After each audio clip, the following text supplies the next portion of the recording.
চব্বিশের আন্দোলনে বৈষম্যের বিরুদ্ধে আন্দোলন ছিল। সেই বৈষম্যের বিরুদ্ধে ইসলামী ছাত্র শিবির ছাত্রদের সাথে একসাথে ঐক্যবদ্ধ হয়ে আন্দোলন শুরু করে তার পরবর্তীতে ৯ দফা, ৯ দফার থেকে ১ দফা, এই ১ দফার পরবর্তী আমাদের এই ফলাফল। প্রিয় উপস্থিতি, ইসলামী ছাত্র শিবির যেহেতু ৫ দফা নিয়ে কাজ করে, ইসলামী ছাত্র শিবির ৫টি দফা, প্রত্যেকটি দফাই হচ্ছে ছাত্রদের কল্যাণের জন্য, প্রত্যেকটি দফাই আপনাদের জন্য। তাই ইসলামী ছাত্র শিবির কি চাচ্ছে? ইসলামী ছাত্র শিবির চাচ্ছে আজকে দেশে যে সংকট, আজকে সৎ নেতৃত্বের সংকট, আমরা বুঝ হওয়ার পর থেকে দেখিয়ে এসেছি বাংলাদেশের সবচেয়ে বেশি সংকট হচ্ছে, সবচেয়ে বড় সমস্যা হচ্ছে দুর্নীতি। বাংলাদেশের সবচেয়ে যে বড় সংকট দুর্নীতি নামক সমস্যা, সেই সমস্যা থেকে উত্তোলন করার জন্য ইসলামী ছাত্র শিবির চায় একদল সৎ, দক্ষ এবং মেধাবী তৈরি করার জন্য, যার সমন্বয়ে নেতৃত্বের পরিবর্তন হবে। অসৎ নেতৃত্বের পরিবর্তন করে প্রত্যেকটি সেক্টরে সৎ নেতৃত্ব বসানোর জন্য ইসলামী ছাত্র শিবির কাজ করে।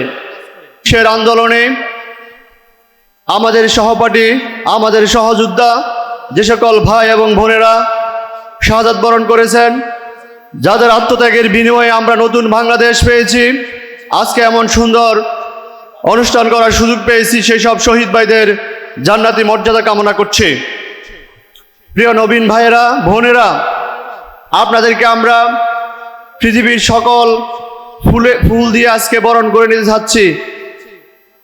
সবাইকে ফুলের শুভেচ্ছা।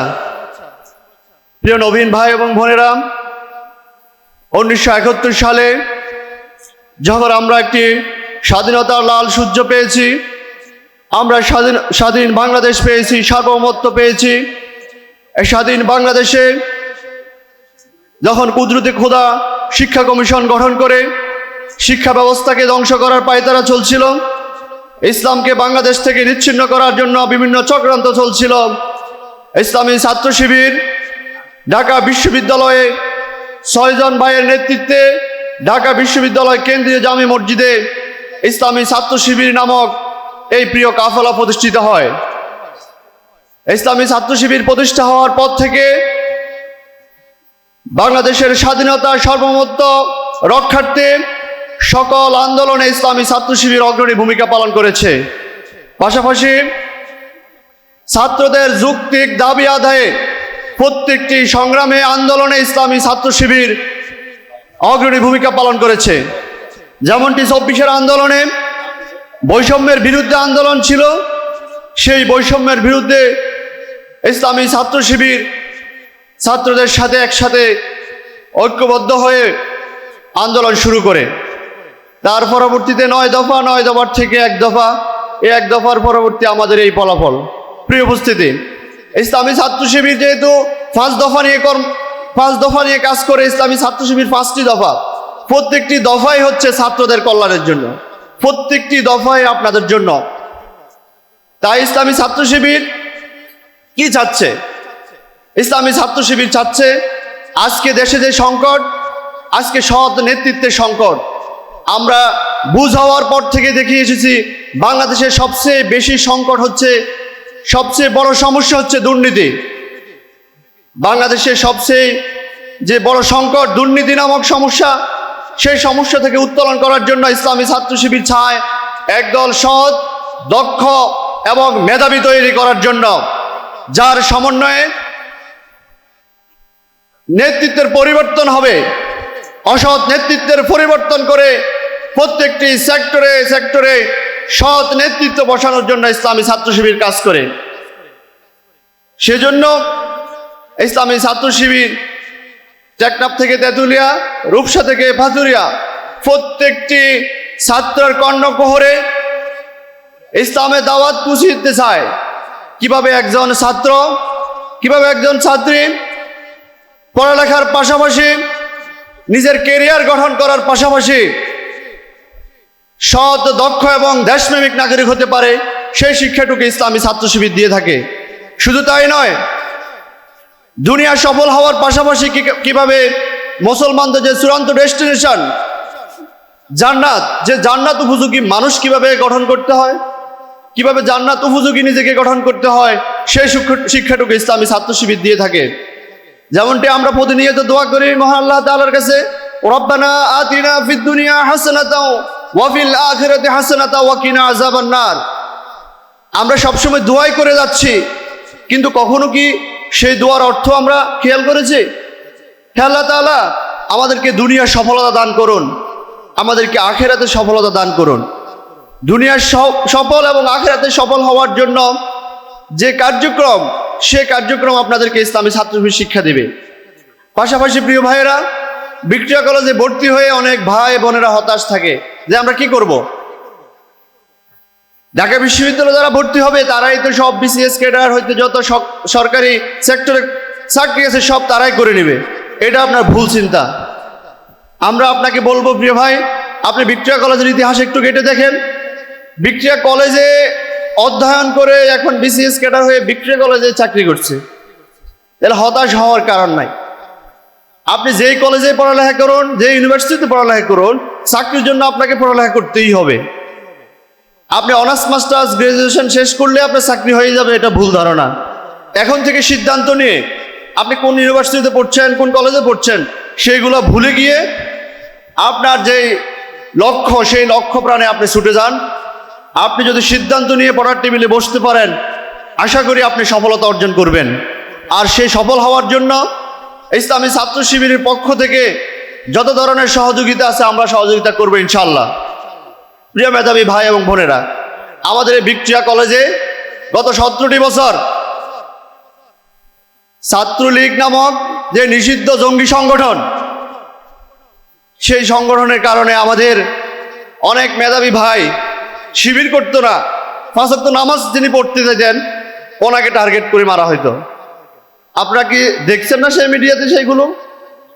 আমরা একজন ভিক্টোরিয়া কলেজের সাংবাদিক, সেই সাংবাদিক পর্যন্ত রেহাই পাই নাই এই ভিক্টোরিয়া কলেজে। আমরা চাচ্ছি যে 17 বছর ছাত্রদেরকে যেভাবে জুলুম নির্যাতন করা হইতো, একটি দলের আনুগত্যের মাঝে থাকতে হইতো, আমরা সেটি 5 আগস্টের মাধ্যমে ভেঙে দিয়েছি।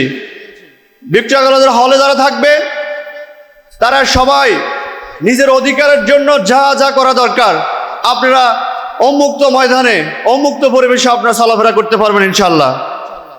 কি 5 আগস্টের পরবর্তী সময়ে কোনো দল, রাজনৈতিক সংগঠন আপনাকে জোর করে মিছিলে নিয়ে গেছে এমন কোনো ঘটনা ঘটছে? ঘটে নাই।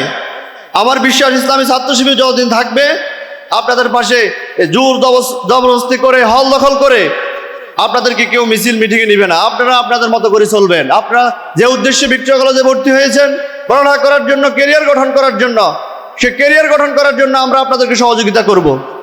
আমরাও কখনো জোর করে আপনাদেরকে কখনো মিছিল মিটিংয়ে নিব না ইনশাল্লাহ, আমরা কথা দিচ্ছি। আমাদের কার্যক্রম যদি আপনাদের ভালো লাগে আপনারা আমাদের সাথে আসবেন, আর যদি ভালো না লাগে তাহলে তো আসবেন না, চরম বিরোধিতা করবেন। আমরা ঘোষণা করছি এখান থেকে। আমি শুরুতে বলেছি আমাদের 5 দফা কর্মসূচি, সবগুলো কর্মসূচি হচ্ছে ছাত্রদের কল্যাণের জন্য। তাহলে আমরা আপনাদের পাশে থাকবো ইনশাল্লাহ, আমরা কথা দিচ্ছি। সর্বশেষ একটি হাদিসের মাধ্যমে আমার কথা শেষ করতে চাচ্ছি।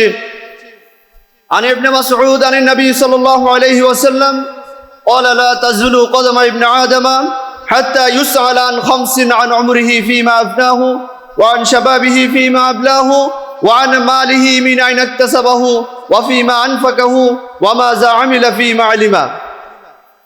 আমরা যেহেতু মানুষ মৃত্যুর স্বাদ গ্রহণ করতেই হবে, আমাদেরকে দুনিয়ার সফল হওয়ার পাশাপাশি আখিরাতে সফল হওয়ার জন্য আমাদের কাজ করতে হবে।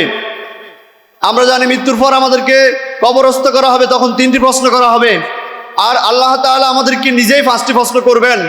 সেই প্রশ্নগুলো রাসূল সাল্লাল্লাহু আলাইহি ওয়াসাল্লামের মাধ্যমে আমাদেরকে আউট করে দিয়েছেন। সেই 5টি কথা বলে আমি শেষ করব। প্রথমত হচ্ছে পুরো জীবনকাল কোন কাজে অতিবাহিত করেছেন, সেই উত্তর আল্লাহ তাআলার সামনে আপনি দাঁড়িয়ে দিতে হবে। দ্বিতীয়ত হচ্ছে যৌবনের শক্তি সামর্থ্য আপনি কোন পথে ব্যয় করেছেন। আজকে ভিক্টোরিয়া কলেজে ভর্তি হয়ে উন্মুক্ত পরিবেশ পেয়ে আমাদের অনেক ভাই বোনেরা হারিয়ে যায় যৌবনের তাড়নায়। আমরা বলবো প্রিয় ভাই, আপনার যৌবনটা হচ্ছে পুরো লাইফের গোল্ডেন টাইম হচ্ছে যৌবনকাল।